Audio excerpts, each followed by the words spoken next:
제2장 일본에 대한 분노. 오로지 희망은 학문이다. 1904년 말 이승만은 조선을 떠날 때 많은 선교사들에게 추천사를 받았었다. 선교사들은 추천사에서 이승만이 정치법원으로 6년간 감옥 생활을 할 때 40여 명의 동료 죄수들을 기독교도로 개종시킨 사실을 강조하고 그가 장차 한국 기독교계에서 주도적 역할을 할 것임을 보증하면서 그에게 2, 3년 정도 교육받을 수 있는 기회를 베풀어 줄 것을 요청했다. 1905년 2월 햄린 목사의 도움으로 이승만은 워싱턴에 있는 조지 워싱턴 대학교 콜럼비안 학부에 편입했다. 배제학당의 학력을 초급대학 과정으로 인정받고 인터뷰를 통해 영어 실력을 인정받아 2학년 2학기 과정부터 시작할 수 있었다. 이승만은 여기서 2년 반 동안 서양 학문의 기초 과목들을 공부하면서 미국 정치의 흐름과 세계 정세의 역학 관계를 파악했다. 이승만은 자서전에서 미국에서 계속 공부하려는 이유를 피력하고 있다. 그때부터 나는 공부에 전념하였다. 오로지 남은 하나의 희망은 한국 사람을 갱생시키는 것이고 그 길은 기독교 교육이라고 나는 믿었다. 나의 인생 목적은 그 일을 위해 준비하는 것이었다. 나는 미국에서 쓰이기 위해 서양 교육을 받은 것이 아니라 그 교육을 통해서 서양 책들을 한국말로 번역하기 위한 것이었다. 1905년 11월 이승만이 조지 워싱턴 대학에 입학한 해에 을사늑약이 체결되었다.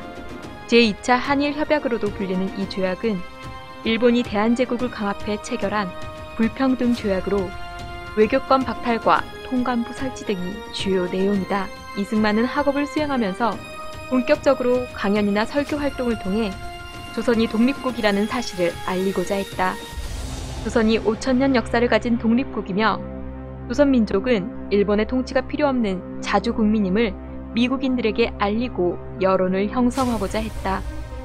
이승만은 워싱턴 근교교회와 YMCA를 돌며 강연을 통해 조선의 전통과 문화를 알리는 전도사 역할을 했다. 이승만은 타고난 연설가였다. 한국에서 미국인 선교사들의 일상과 동서양 문명의 충돌 같은 에피소드를 이야기하며 청중들을 끌고 가는 힘이 있어 인기가 좋았다. 특히 미국 기독교인들을 상대로 하는 강연에서는 Are you real Christian? 당신은 진정한 기독교인인가요? 라는 질문을 자주 던졌다고 한다.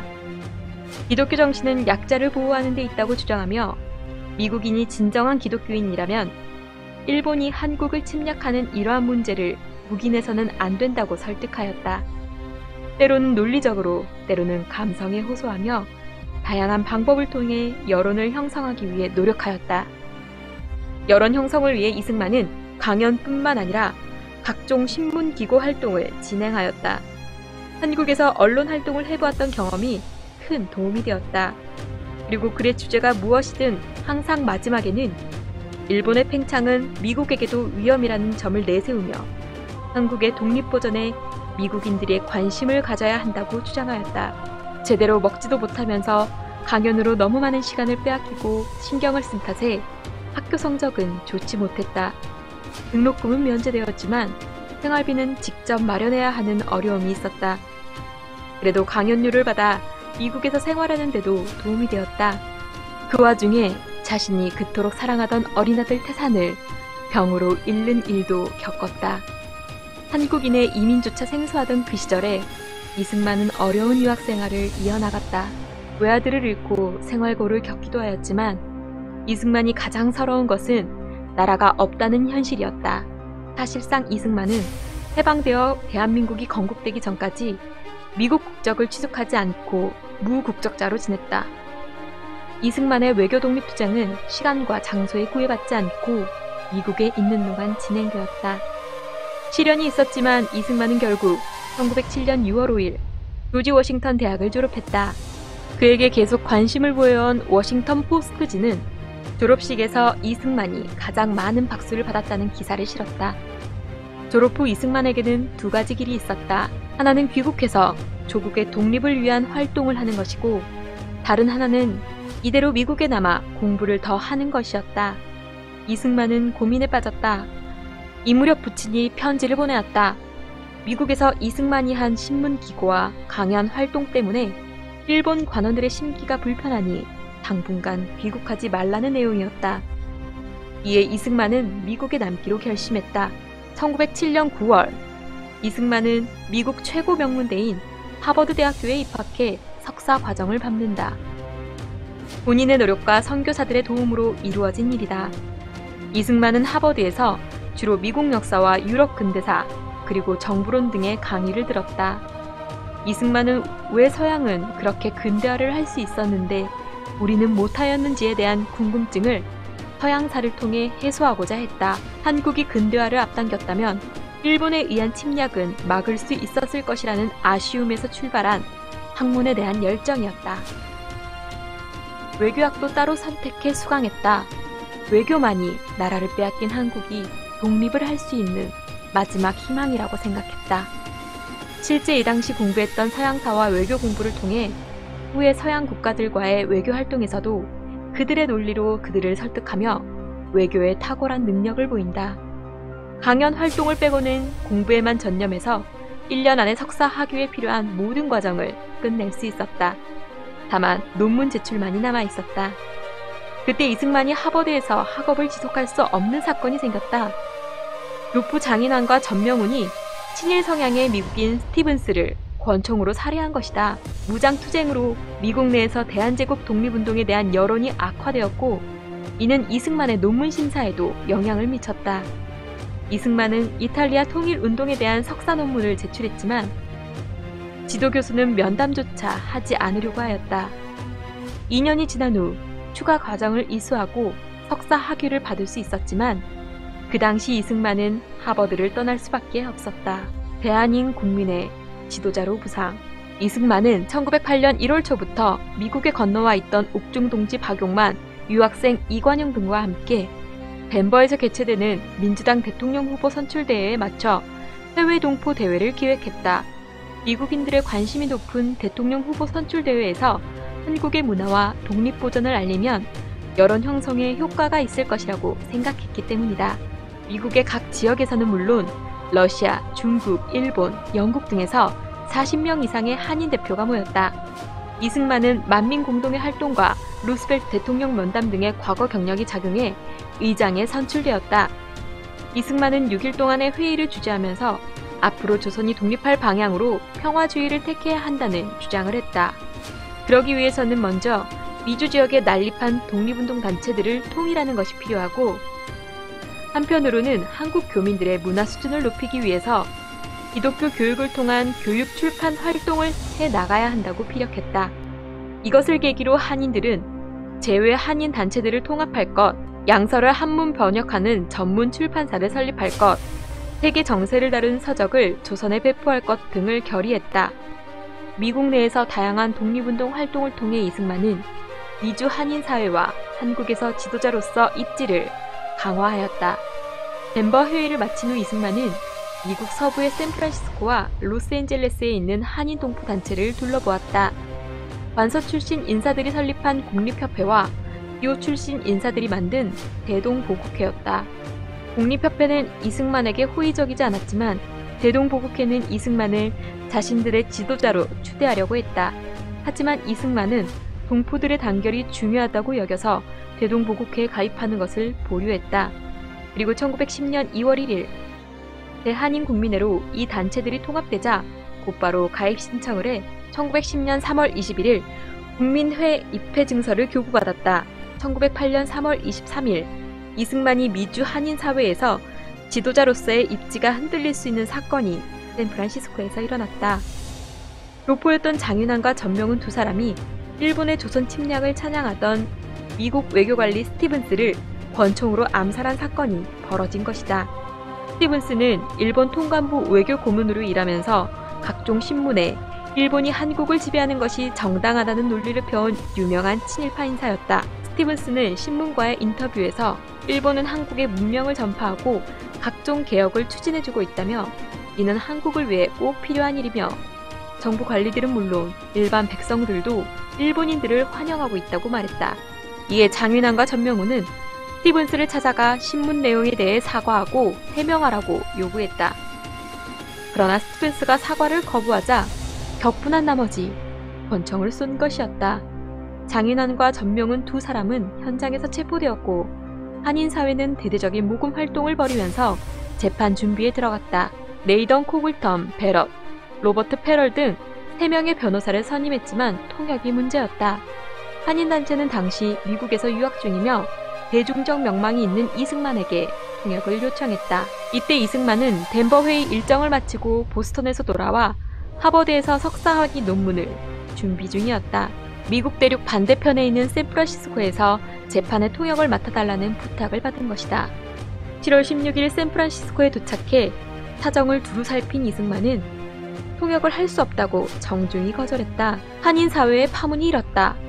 그동안 독립을 부르짖으며 독립운동을 결의하고 지도자가 되려고 하는 사람이 민족의 울분을 씻어준 의거에 대해 통역을 거절했다는 사실은 어떤 이유로도 명분이 서지 않았다. 이승만의 거절은 일제에 대한 분노와 나라를 잃은 절망 속에서 고통받고 있던 많은 이들의 기대를 저버리는 결정이었다. 이 일로 인해 이승만은 수많은 독립운동가들에게 비판을 받게 된다. 이승만이 통역을 거절한 것은 크게 2가지 이유였다. 이승만은 배제학당과 미국 유학생활을 거치면서 기독교적 사고가 몸에 배어 있었다. 기독교도로서 살인을 정당화하는 일에 참여할 수 없다는 것이 그 이유였다. 그리고 무엇보다 종교 여부를 떠나 이승만은 폭력적인 행동이 일시적인 울분을 씻어줄 수는 있어도 결국 국익에는 도움이 되지 않는다고 믿었다. 이승만은 독립운동의 방향과 전략이 절대 무력이 되어서는 안 된다고 생각했다. 그보다는 외교적 노력으로 이르는 비폭력, 평화적 방법을 찾고자 했다. 무력투쟁은 오히려 서양 국가들에게 조선 독립에 대한 부정적인 인식만 남겨줄 우려가 크다고 생각했다. 이렇게 이승만의 확고한 태도는 주변 사람들에게 많은 오해와 갈등을 불러일으키기도 했다. 그리고 이러한 그의 성향은 이후 이승만의 기나긴 인생에서 여러 정치 세력들의 지원과 협조를 받는데 어려움이 되기도 하였다. 프리스턴에서 인맥을 구축하다 이승만은 1908년 9월 학기부터 뉴욕 근교에 있는 동부의 명문 프리스턴 대학교에 입학해 박사 과정을 밟기로 한다. 프리스턴 대학에서는 신학 과목 일부와 박사 과정에서 국제법 강의를 들었다. 프리스턴에서 처음으로 신학과에서 제공하는 기숙사를 이용하며 학비와 생활비 걱정 없이 공부에만 전념할 수 있었다. 프리스턴에서 이승만은 앞으로 미국에서 독립운동을 할 때 무엇보다도 그에게 큰 도움이 될 인맥을 구축하게 된다. 신학대학장 찰스 어드맨 박사, 대학원장 앤드류 웨스트 박사, 그리고 나중에 뉴저지 주지사를 거쳐 미국 대통령이 되는 우드로 윌슨 총장과 그의 가족들 등이다.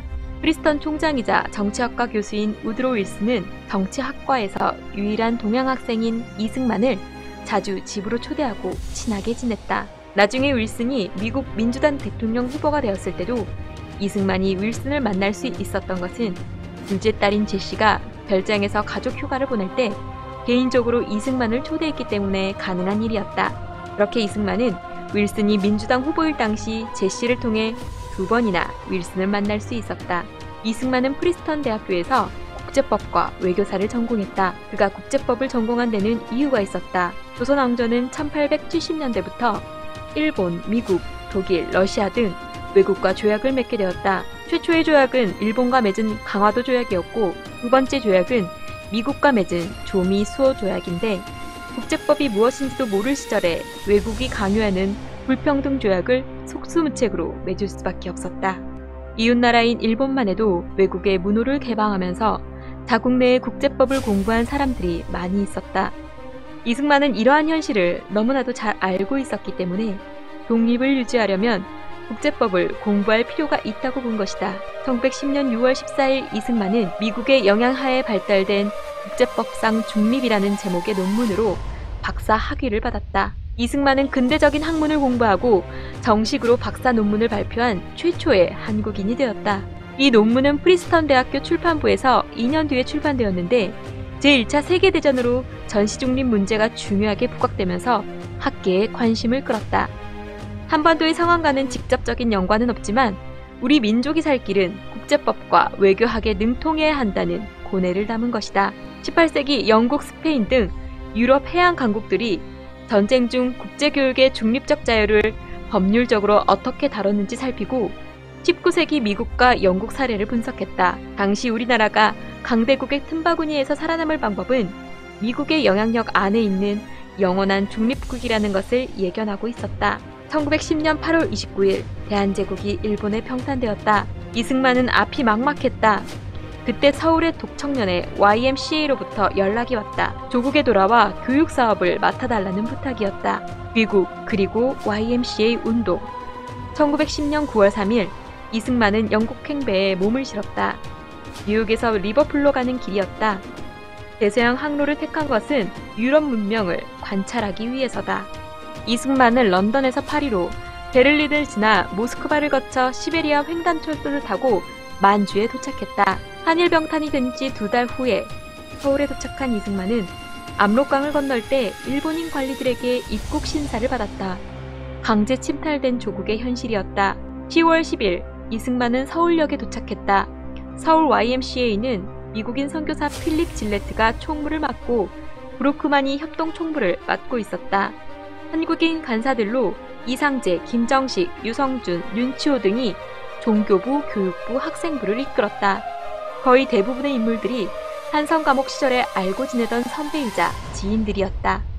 이승만은 이곳에서 1910년 10월부터 1912년 3월까지 1년 5개월 동안 한국인 총무 겸 학감으로 일했다.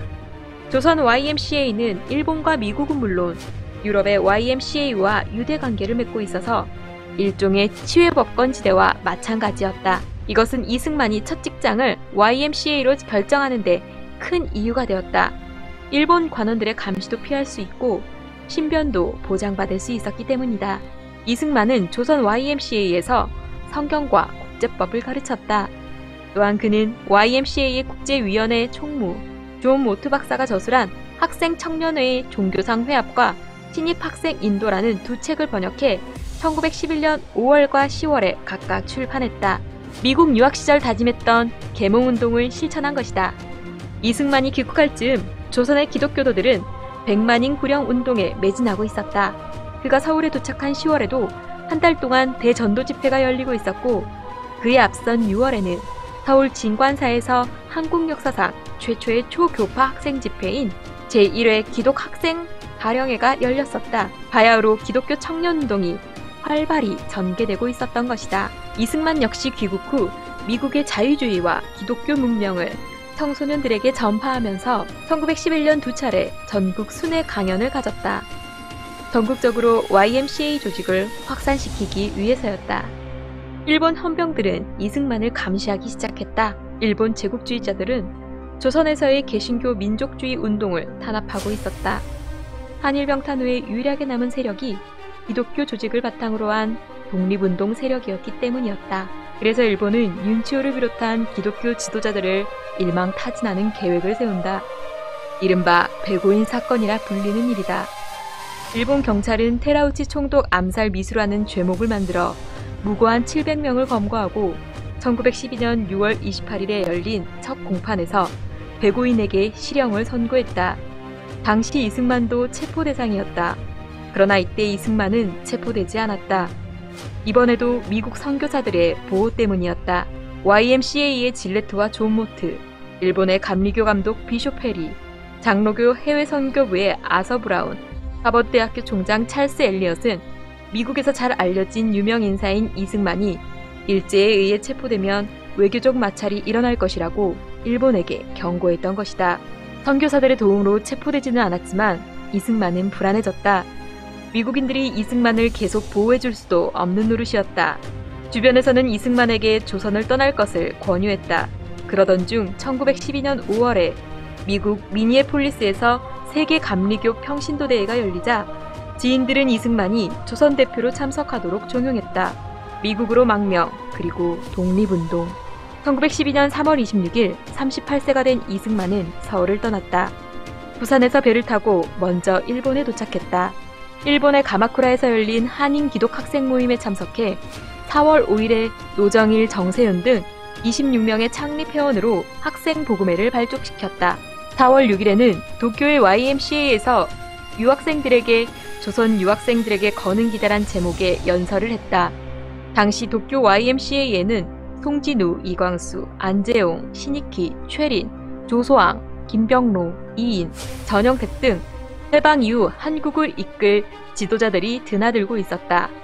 4월 10일 감리교 동부가 책임자인 해리스 감독과 함께 이승만은 미국으로 떠났다. 이승만은 미국에 도착하자마자 미니애폴리스로 가서 한 달간 열린 기독교 감리교 총회에 참석했다. 이 총회에서는 조선의 자주 독립이 국제 평화에 필수적이며 이를 위해 세계 기독교도들이 단결해야 한다는 내용의 연설을 했다. 기독교와 민주주의 정신은 약자를 보호하는 데 있다. 지금 일본은 무력으로 조선 주권을 빼앗고 한국인을 지독히 탄압하고 있다. 그러니 세계의 기독교도는 모름지기 단결하여 이 피압박 민족을 하루바삐 해방시키고 아시아의 평화를 이룩하며 나아가서는 세계 평화 유지에 이바지하여야 할 것이다. 나는 이를 전능하신 하나님의 뜻으로 생각한다. 1912년 5월 말 총회가 끝났다.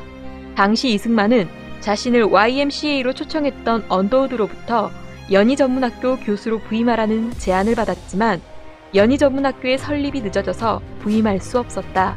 이승만은 프린스턴 대학교 은사이던 윌슨을 찾아가 도움을 청하기로 했다.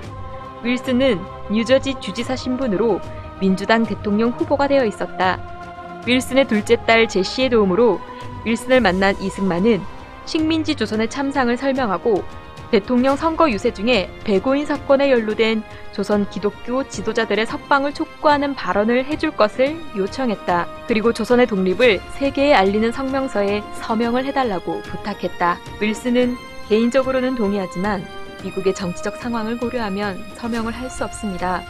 나는 모든 약소국을 위해 할 일을 생각 중입니다. 라며 이승만의 청을 완곡히 거절했다. 그리고 후에 윌슨은 민족 자결주의 선언을 통해 자신의 신념을 실현했다. 미국 유학 시절 이승만은 조선의 독립을 시간과 장소에 구애받지 않고 주장해왔다는 점에서 윌슨의 민족 자결주의 선언에는 이승만의 영향이 컸다고 할 수 있다. 1912년 8월 14일 이승만은 감옥 동지 박용만을 찾아가 향후 무엇을 해야 할지 오랜 논의를 했다. 그리고는 미국에서 한국 동포가 가장 많이 거주하고 있는 하와이로 건너가 그곳에서 장기적인 독립운동을 펼치자고 뜻을 모았다. 하와이에서의 독립운동. 당시 하와이는 독립운동을 하는데 중요한 장소였다. 1900년도 초반 미국 본토에 한인이 800명이 살고 있던 시절에 하와이에는 4천여 명이 넘는 한인이 살고 있었기 때문이다. 1913년 2월 이승만은 하와이 호놀룰루에 도착했다. 그곳에는 미국 감리교 선교부에서 운영하는 한인 기숙학교가 있었다. 하와이 각 지방에서 모여든 남학생 65명이 기숙사에서 숙식을 하며 한국어와 한국 문화를 배우고 있었다. 여러 섬에 흩어져 살고 있던 4,500여 교민들의 삶은 비참했다. 대부분 노동자로 일하고 있었으며 아이들은 방치되어 있었고 소녀들은 미국인이나 중국인에게 팔려갔다. 이승만은 자기가 본 사실에 큰 충격을 받고 분노했다. 교육만이 이들의 인생을 바꿀 수 있다고 생각했다. 그래서 아이들을 중심으로 교육을 시작했다. 1913년 9월 감리교 선교부의 와드먼 목사에게 한인 기숙학교를 물려받고 한인중앙학원이라고 이름을 바꾸었다. 학제도 개편해서 고등과, 소학과, 국어과 및 한문과를 설치했다. 이승만은 교육을 통해 민족해방운동을 하고 학생들에게 민족의식을 심어주기 위해 한글과 한국 문화 교육을 실시한 것이다. 안타깝게도 한인중앙학원의 교육은 얼마 가지 못한다. 이승만은 1915년 6월에 원장직에서 물러나게 된다. 미국 감리교 선교부에서도 탈퇴를 했는데 1914년 초에 와드먼의 후임으로 부임한 감리사 프라이와의 의견 대립 때문이었다. 프라이는 부임하자마자 이승만이 하고 있던 한글과 한국 문화 교육을 하지 못하게 했다. 노단의 방침에 따라 한국인, 중국인, 일본인의 구분 없이 미국 시민이 되는 인종종합 교육을 시키려 했기 때문이다. 한인들이 피땀 모아서 교회를 짓고 독립 자금을 모으는 것을 미국 재단에서 통제하려 하자 이승만은 교민들에게 모금 활동을 벌이고 대한인 국민회의 지원을 받아 1916년 3월 10일 73명의 학생을 모집해 한인 여자 학원을 세워 미국 재단으로부터 독립한다. 이후 이승만은 1918년 9월에 이 여학교를 한인 기독 학원으로 이름을 바꾸고 한인 최초의 남녀공학제 민족교육기관으로 만들었다. 이승만은 한인 자녀들에게 한글과 우리 역사를 가르쳤다. 한인 기독학원은 하와이 한인 사회의 민족교육을 담당하는 중심기관으로 차츰 자리 잡았다. 이승만은 이 학원을 더욱 확장하기 위해 1921년 2월 칼리이 계곡에 약 500만 평에 달하는 대지를 마련하고 여기에 학교를 지었다. 이승만이 이렇게 교육에 몰두한 이유는 동포들을 교육시켜 독립운동을 할 인재를 키우는 것이 나라를 되찾는 방법이라고 생각하였기 때문이었다. 이승만은 교육사업과 동시에 출판사업에도 박차를 가했다.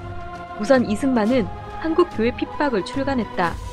서울에 있을 때 겪은 배고인 사건을 분석한 이 책에서 이승만은 일본이 조선에서 기독교인들을 탄압한 이유는 교회가 자유주의 사상을 퍼뜨려 일본의 군국주의 체제를 무너뜨릴까봐 두려워했기 때문이라고 설파했다. 나아가 교회가 교도적 윤리를 강조함으로써 조선인들을 도덕적으로 건전하게 만드는 것도 염려했다고 설명했다. 이승만은 또한 순한글의 월간 태평양 잡지를 창간했다.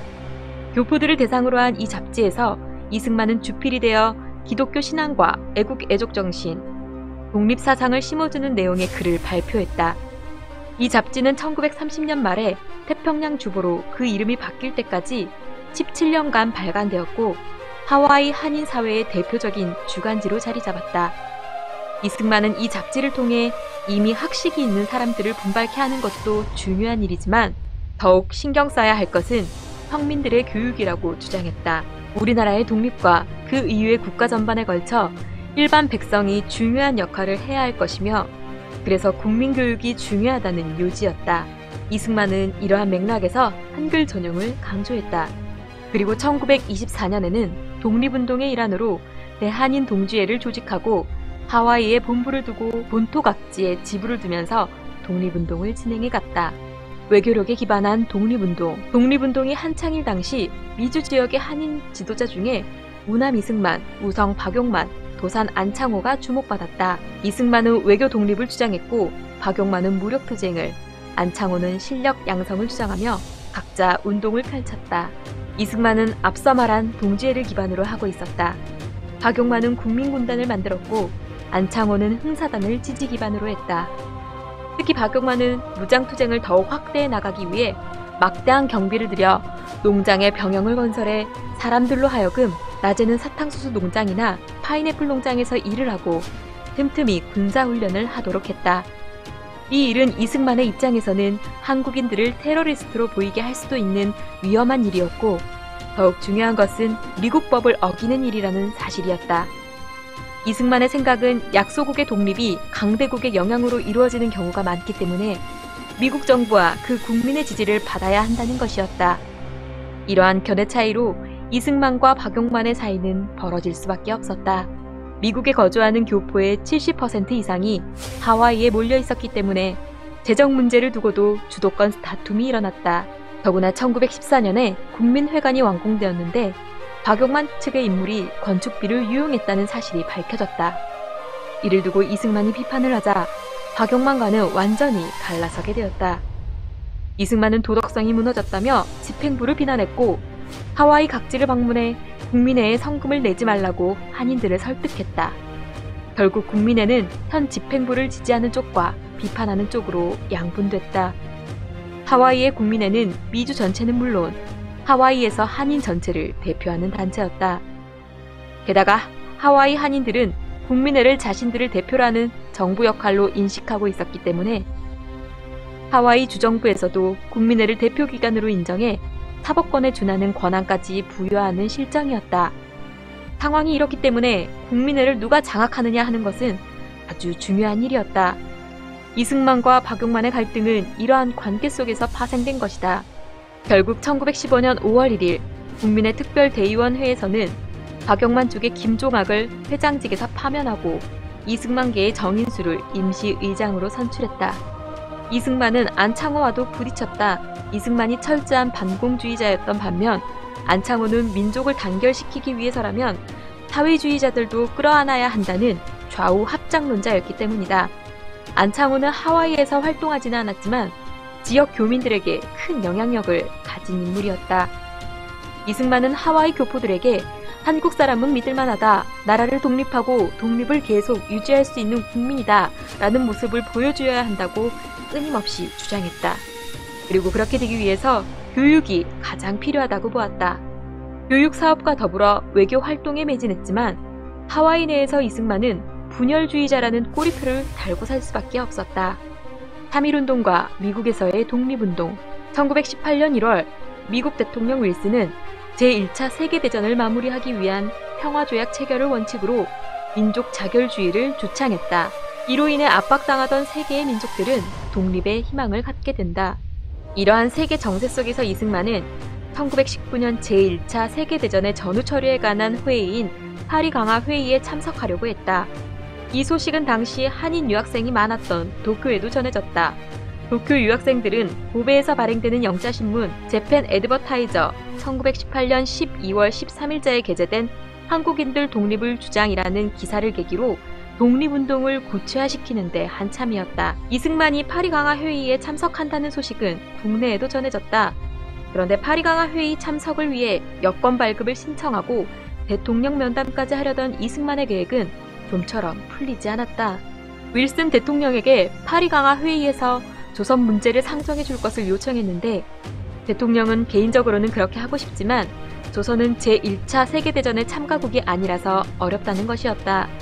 한반도에서 조선의 독립을 위한 뚜렷한 사건이 있지 않은 이상 그로서는 평화회의에 조선 문제를 상정하는 것이 곤란하다고 전하며 급기야는 여권 발급 불가 통고를 해왔다. 상황이 이렇다면 이승만은 다른 방법을 찾기로 했다. 그 당시 하와이에는 미국 유학을 마치고 국내로 돌아가는 여운홍과 평안북도 산천에서 미동병원을 운영하는 의료선교사 알프레드 샤록스 일행이 와 있었다. 이승만은 그들에게 국내에서 자신을 지지해주던 송진우, 김성수, 함태영, 양전백 등에게 적당한 시기에 자신의 외교 활동을 지원하는 민중운동을 국내에서 전개해줄 것을 요청하는 편지 전달을 부탁했다. 한편 도쿄 유학생들은 이승만 등의 파리 강화 회의 참석 소식에 자극받아 1919년 2월 8일 오후 2시 도쿄의 조선 기독교 청년회관 대강당에서 하고의 총회를 구실로 모였다. 그리고는 조선이 독립국임을 선언했다. 김도연이 결의문을 낭독하고 조선 독립 만세 제창을 끝으로 학생들은 거리로 몰려나가 시가 행진을 했다. 이것이 국내의 3.1운동의 기폭제가 된 일본 유학생들의 28 독립선언이다. 원래는 조선 국내와 동시에 독립선언서를 발표할 예정이었지만 국내의 상황이 좋지 않아서 일정을 앞당겨 먼저 실행한 것이다. 일본에서의 28 독립선언 후 국내에서는 3.1운동이 일어났다.